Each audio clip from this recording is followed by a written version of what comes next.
Hey guys, Coach Chris here, back with another video. Finally, picking up with round 3 of the second annual Mayfield Summer Open.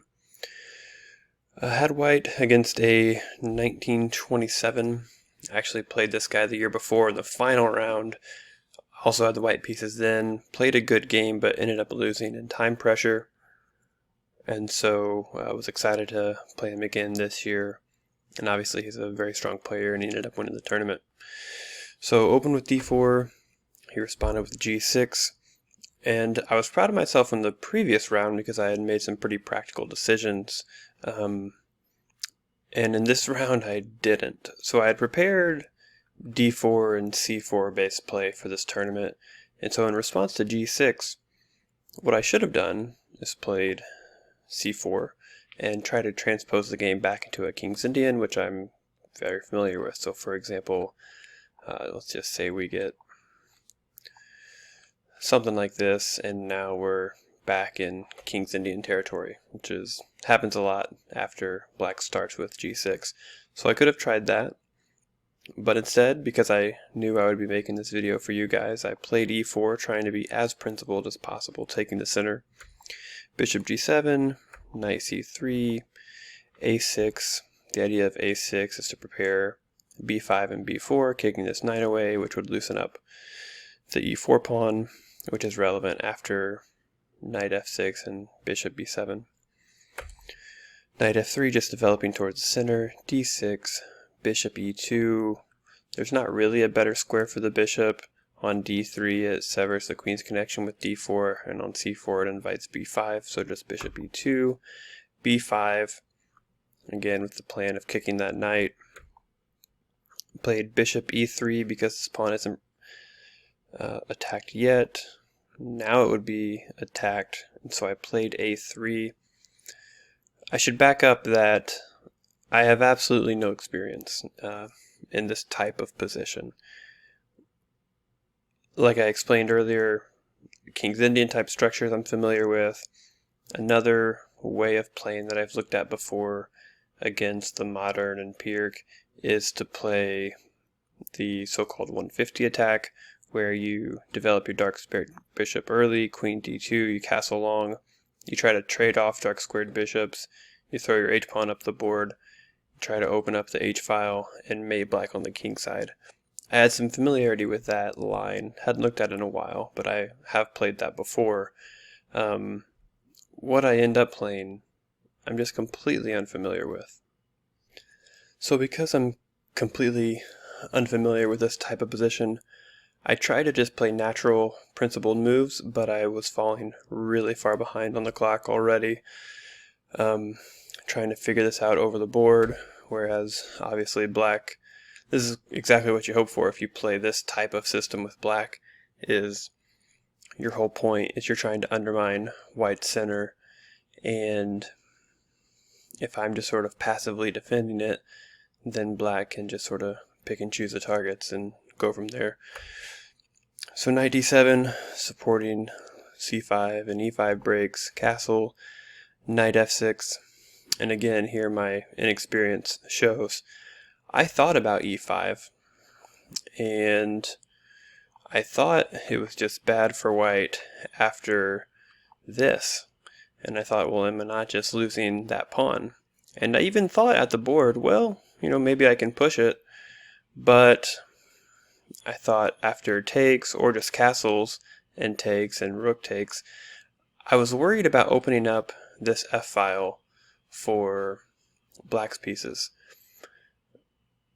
But the engine just says, this position is fantastic. What are you talking about?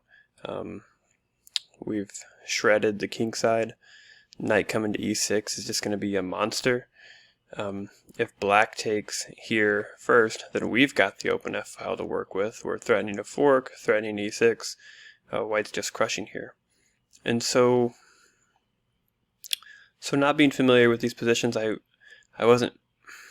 did look at it. I did see the e6 move, but I misevaluated it completely. So an error in evaluation, I guess a calculation error as well, because I didn't keep going after e6. I sort of stopped when I saw that black was getting an open f-file, and I should have been able to see knight g5.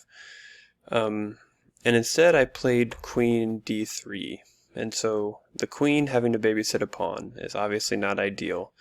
The queen is subject to being kicked with c5 and c4, although I wasn't so worried about that. But having your queen tied down to the defense of a pawn, not ideal. And so I really should have revisited the e5 idea and tried to have made that work. So c5, undermining the center, and what's funny is that again the engine says e5. I played d5, trying to shut down the light squared bishop. Black played c4 to free up c5 for the knight. I just dropped back to d2.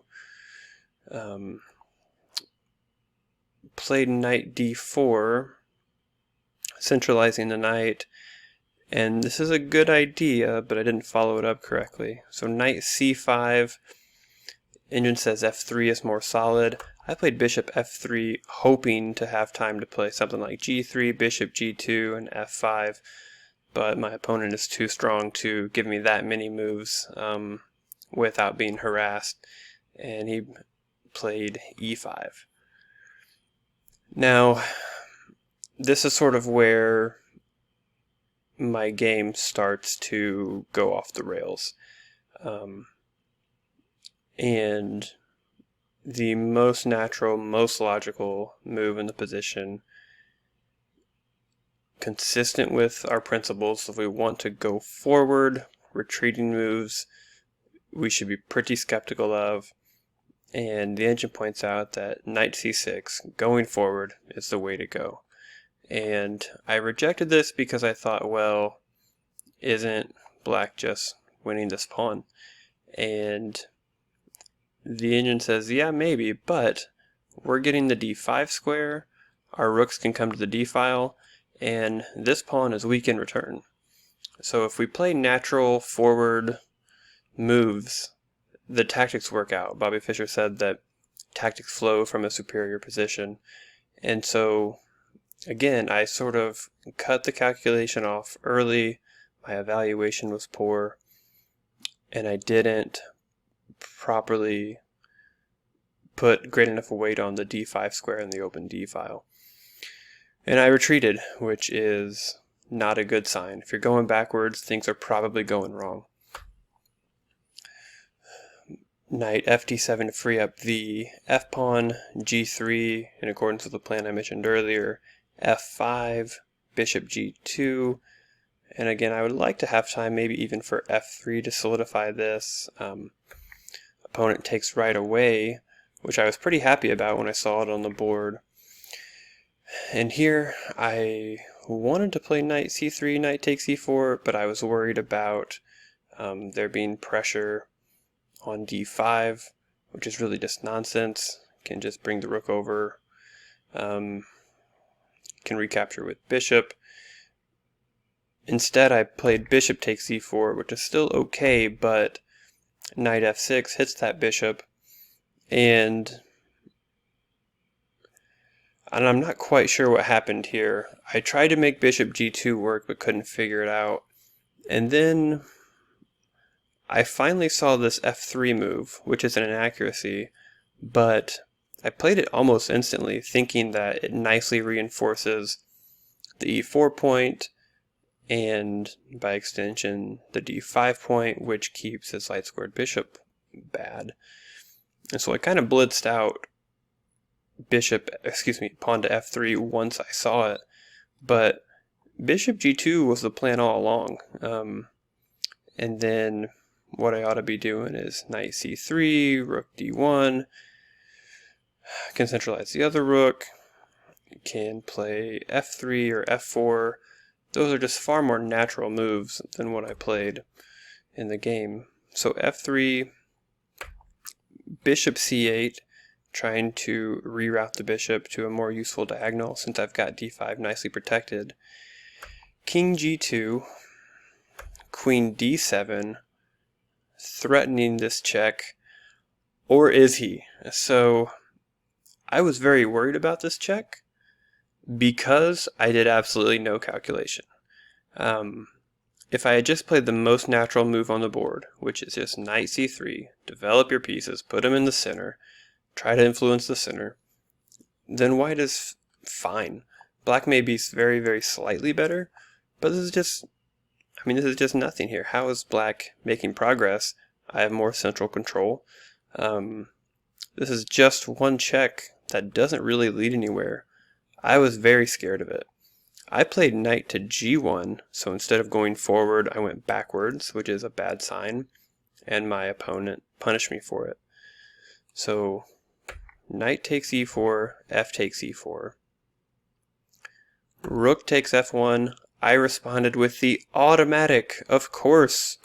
Rook takes f1, which is a blunder. Black actually let me off the hook here. Didn't realize it until I ran the engine analysis just a few minutes ago. And the point is, let's show what happened in the game. So after queen g4, I have no way to defend this absolutely critical e4 pawn. If I lose e4, then d5 becomes very weak and is easily attacked. But had I retaken with the king after queen g4, well, now I have queen g2, and I keep this defended. My king is going to be okay. So like, I looked at this line briefly, bishop d7, we try to kick the queen out, and if check, then just king e1, and there's nothing scary happening here. Queen e2 to try to trade queens, and eventually I'm either going to be able to infiltrate all the way with my king, or at a minimum, king d2, and have the rook come over and trade off. And then going into an endgame with more space. So the lesson here is beware the automatic moves, and actually calculate. Actually think about what your opponent is threatening. I only saw queen coming to this square and was very scared of it, but actually g4 is the more problematic square because after the automatic capture, I can't cover e4. And after this, the game is just completely over. Again, it's not just one pawn, it's a very critical pawn. And I played on for a bunch more moves because nobody ever saved a game by resigning. If you went to state this last year, you may remember Drew's miracle come from behind win. I was very inspired by that, and so I tried to be Drew here, but it just wasn't working for me. My opponent didn't get to 1927 on accident. He's very, very strong. So I played on for a few more moves, but it was just completely hopeless.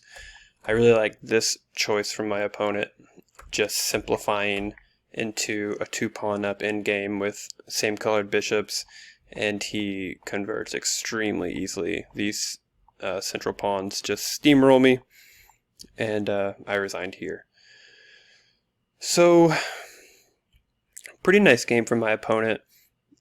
I think the lessons to be learned are I would have been more comfortable in a c4 King's Indian base setup, and so I should have made that decision early on.